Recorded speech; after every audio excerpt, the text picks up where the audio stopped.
خدارا. حضور کا جو پیار ہے نا، اور یہ جو ہمارے ہاں پیار ہے نا، نعرہ لگانا بڑا کھول کے، اور ہمارے ہاں اعلان ہوتا ہے کہ جس کا ہاتھ اونچا ہو گیا نعرے میں وہ بڑا عاشق رسول ہے، بس سند جاری ہو گئی. یہ نہیں، عشق کسی اور چیز کا نام. عشق نہ کسی ایک نوجوان وہ میری طرح کا جو مولوی پگڑی داڑھی باندھ لیتا ہے نا، داڑھی رکھ کے پگڑی باندھتا ہے، اس کو بھی کلین شیو نوجوان اکثر گناہ گار ہی نظر آتے ہیں. حالانکہ نہ کسی کے حال پہ طنز کر، نہ کسی کے غم کا مذاق اڑا، وہ جسے چاہیں جیسا نواز دے. ہاں یہ کیا پتہ ہے کہ کس کا دل کہاں جڑا ہوا ہے. نوجوانوں کو نہیں چھوڑنا چاہیے یہ سنت کو، انہیں مضبوطی سے تھامنا چاہیے، پر رکھ کے ڈرنا چاہیے، رکھ کے بھی ڈرنا چاہیے.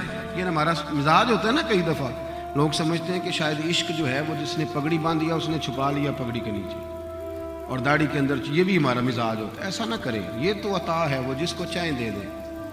میں صحیح کہہ رہا ہوں، جس کو چاہیں. میں نے جمعہ پڑھایا، عظمت مدینہ پہ تقریر کری.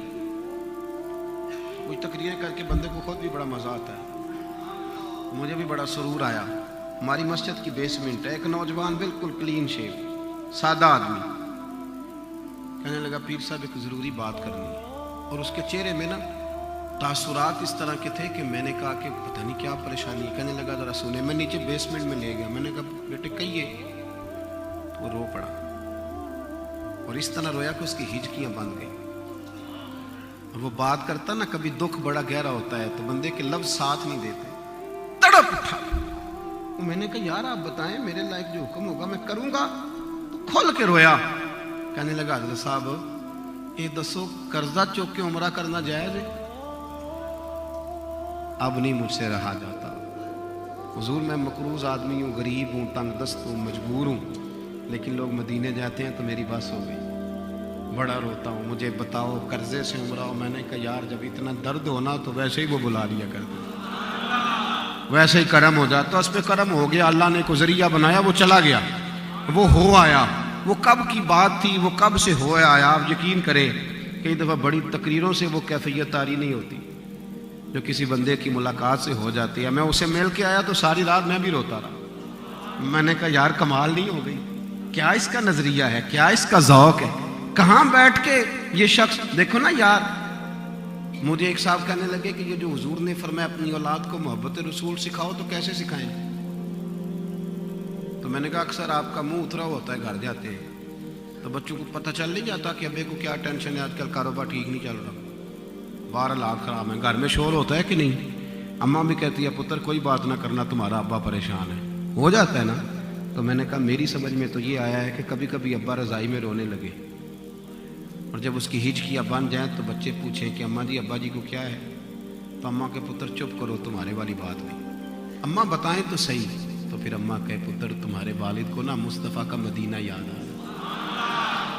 انہیں نا درد ہے وہ کیفی. اس سے بچے محبت سیکھیں گے، اس سے ان کے دلوں میں شعور آئے گا، انہیں پتہ چلے کہ ہم نے نا یار کبھی تیرا میرا بچہ ضد کرے، وہ ضد کرے کہ نہیں جیسے مرضی کرے، میں نے میلاد کے دن لائٹیں لگوانی ہیں، وہ ضد کرے، اسے پتا ہو کہ یہ بڑا قیمتی کام ہے. یہ والی ضد جب وہ کرے تو پھر اس پر شفقت کا دروازہ کھول دے کہ یار یہ تو تیری ضد بڑی مزیدار ہے، یہ تو روز کیا کر، اس کا تو مزہ ہے. نبی کریم کا ادب، حضور کا پیار، صحابہ کرام کی غلامی، اہل بیت نبوت کا احترام، ان لوگوں کے ساتھ مضبوطی. درود و سلام پڑھنا تو ذرا ذائقہ لے لے کے پڑھنا، ذرا مزے کے ساتھ. یار آپ درود تاج سنتے ہیں کبھی؟ ایک دفعہ میرے کہنے پہ بھی سننا. آج آپ یقین کریں کہ وہ درود شریف ایسا ہے کہ چسکا لے لے کے پڑھنے کو دل کرتا ہے. جی صاحب التاج والمیراج والبراق والعلم. اور دیکھیں جب حضور کا نام اسمہ مقدس معطر مطہر منور فی البیت، آپ اس کا مزہ تو لینا. کبھی ہم نہ خالی پڑھ کے گزر جاتے ہیں. کچھ لوگوں کو شکوہ بھی ہوتا ہے، ختم شریف تھا تو آپ کو پتہ ہے نا ہمارے لوگ کئی دفعہ نہیں خیال کرتے. وہ لوگ کہہ رہے ہوتے ہیں کہ ان مولویوں نے قابو آئے ہیں تو انہیں پتہ نہیں کڑے لے جان چھڑن گے. نہیں خیال کرتے، کرنا چاہیے. کسی نے ڈیوٹی پہ جانا ہے، کل شریف پہ اکثر لوگ اس طرح کرتے. تو میرے ساتھ ایک دوست بیٹھے تھے تو ایک صاحب نے نا، وہ گھر والے کہہ رہے ہیں کہ جلدی کریں، انہوں نے خیر سے درود تاج شروع کر دیا. وہ کر دیا تو اب کوئی روک بھی نہیں نہ سکتا, مسئلہ بن جاتا ہے. تو ساتھ والے میرے صاحب کہنے لگے کہ حضرت صاحب اس کو سمجھائیں, چلے کوئی چھوٹا پڑھ لیتا, درود تاج ہی شروع کر لیا. تو میں نے کہا اب اس طرح کرو, اب اس نے شروع تو کر ہی لیا ہے, تو اب اعتراض کرنے کی بجائے مزہ نہ لینا شروع کر دیں تاکہ ہمیں بھی اجر ملے, ہمیں بھی سکون ملے, اس کا مزہ لیں. سرکار کی جو شانیں ہیں, حضور کی جو صفتیں ہیں, نبی پاک کے جو کمالات ہیں. دیکھو جب ایمرجنسی ہوتی ہے نا تو اس میں آداب نہیں یاد رہتے. ہمارا بھی کوئی نہ کوئی تقیہ کلام ہوتا ہے, اللہ کرے ماشاءاللہ الحمدللہ ہمارا تقیہ کلام ہو, لیکن کوئی نہ کوئی تقیہ کلام ہمیں نہیں پتہ ہوتا, لیکن ہمارا کوئی نہ کوئی ہوتا ہے کہ نہیں ہوتا. کوئی نہ کوئی تقیہ کلام ہمارا. صحابہ کا ایک مشترکہ تقیہ کلام کیا تھا بھلا؟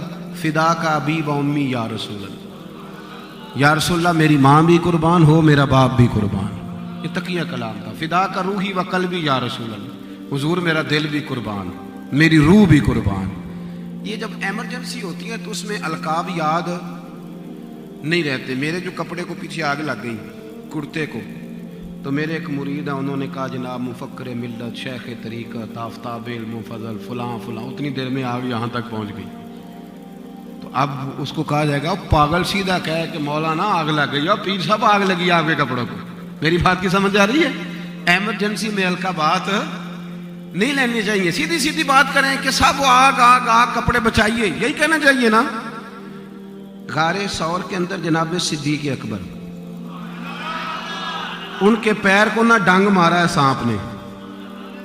سچی بات بتانا, سچی, اگر سانپ آ جائے تو میرا خیال ہے کہ محفل کیا, جلسہ کیا, کوئی شے نہیں یاد رہے گی. درم برم ہو جاتا, وہ سانپ سانپ سانپ, اور بڑے بڑے سیانے بندے کانپنے لگتے. سانپ جو آ گئے وہ ڈنگ مار رہا ہے. جناب صدیق اکبر کو اتنی تکلیف ہوئی کہ آنسو نکل آئے.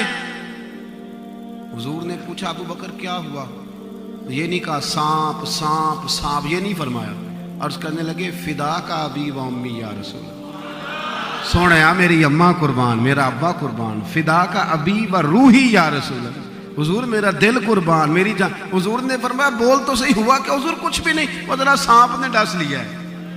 اتنی ایمرجنسی میں وہ لوگ نہیں بھولتے, اتنی پریشانی میں بھی نبی پاک کے آداب بھولتے, ایک منٹ کے لیے انہیں فرق نہیں. اور ایسی باتیں جن کا حضور نے حکم بھی نہیں دیا. ایک صحابی تھے حضرت اسلح بن شریک نام تھا, بس بات سمیٹنے لگا. حضرت اسلح بن شریک کی ڈیوٹی تھی نبی پاک کے گھوڑے پہ کجاوا باندھنے کی, کجاوا باندھتے تھے. ایک دن نبی پاک صلی اللہ علیہ وسلم, اور پھر حضور سے پوچھ لیتے تھے سفر کب کرنا ہے. ایک دن سرکار نے فرمایا صبح صبح جاؤں گا.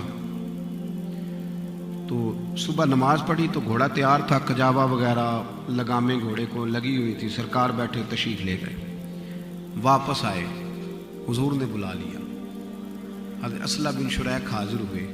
غلامی سارے کرتے ہیں, پر غلامی اس کی مزیدار جس کی قبول ہو جائے. دیکھو قبولیت. حضور نے فرمایا ادھر آؤ نا. حاضر ہوئے تو نبی کریم نے فرمایا آج گھوڑے پہ کجاوا تم نے نہیں باندھا. رو پڑے, کہنے لگے حضور میں قربان جاؤں, آپ کو پتہ ہے یہ میرے نہیں باندھا. اتنا خیال فرماتے ہو, اتنا کرم. فرمایا تیرا سٹائل تو اب مجھے پتہ ہے نا, تو نے نہیں باندھا. عرض کی یا رسول اللہ سنے, حضور میری گزارش سنے. فرمایا کہو. عرض کی حضور صبح میں اٹھا تھا نا تو میرے اوپر غسل فرض تھا.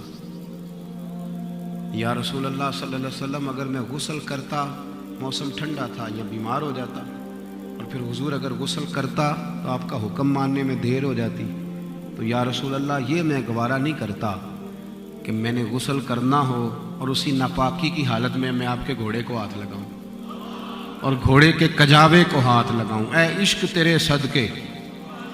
یعنی آپ اندازہ کریں کہ اس ادب کا کہیں حکم نہیں ہے کہ تم گھوڑے کو بھی غسل کر کے وضو کر کے ہاتھ لگاؤ. پر صحابی کا کہتے حضور آپ کے گھوڑے کے کجاوے کو بھی میں نے کبھی بغیر غسلے, تو حضور پھر میں نے کسی اور کی ڈیوٹی لگائی. آج انہوں نے باندھا ہے. میرے رسول کریم صلی اللہ علیہ وسلم نے فرمایا تیرا باندھنا ہمیں ذرا بھلا لگتا ہے. دوستو آداب, پیار, محبت, وارفتگی. میں نے ایک قول پڑھا حضور غوث پاک کا اس سال 11ویں کے موقع پر. حضور غوث اعظم فرمایا کرتے تھے سامنے والے کو دیکھ کے تم نے اپنا اخلاق نہیں خراب کرنا.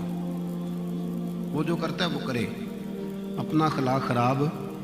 لوگ آپ کو بڑے بڑے مشورے دیں گے کہ چھوڑو یار آپ تعلیم پہ عمل کرو, لیکن انہیں بتاؤ کہ جب تک پیار نہیں ہوتا عمل کا بھی مزہ نہیں آتا، جب تک وارفتگی نہیں ہوتی تب تک معاملات آگے چلتے نہیں. اس لیے محبت کریں. اس کا طریقہ یہ ہے کہ درود و سلام کھول کے پڑھیں.